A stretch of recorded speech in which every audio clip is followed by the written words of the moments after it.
And not just the anti-Israel sentiment, but Chris, throughout your meetings this week, has there been a sense of shock also at the anti-Semitism that's arisen in Australia, which I believe is inextricably linked to the government's anti-Israel attitude?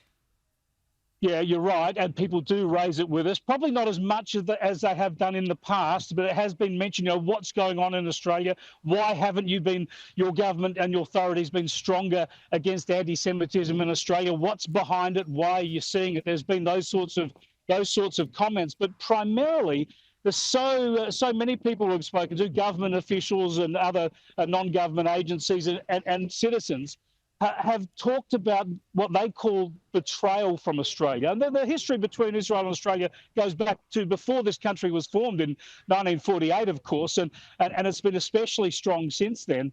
And they feel that they've been stabbed in the back by Australia and betrayed in their darkest hour. Of course, Israel is fighting for its very existence, and this is when Australia has decided to abandon it in United Nations forums and through this sort of rhetoric. So it's a very clear theme here. It is sad, but the people-to-people links, as you would understand, Sharri, are still very strong. I've bumped into many Australians here and many Israelis who know Australia and have visited there, and they're all over this country, and they want to keep the relationship strong. But at a government-to-government level, it's in a really bad place. It is indeed.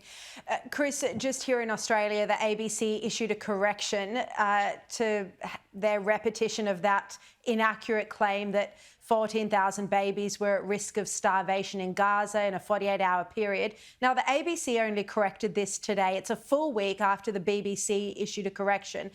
This is typical of the misinformation that we're seeing from the public broadcaster. It's typical of the bias that we're seeing from mainstream media outlets.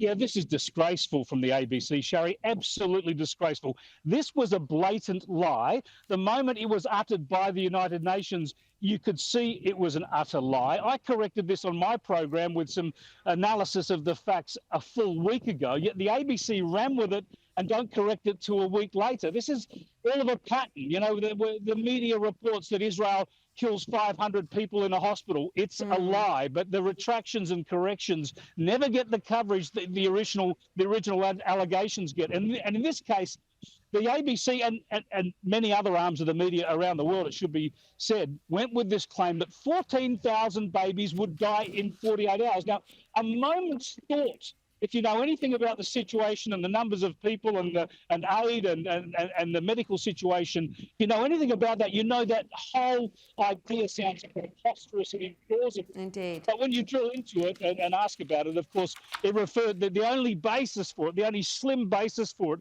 was a report on humanitarian issues that said if the war goes on for another year, then in the worst case scenario, if aid doesn't improve, there could be 14,000 cases of malnutrition in children up to 5 years of age. Yet this is reported as 14,000 babies dead in 2 days' time. Completely It ridiculous. is laughable and it's so damaging.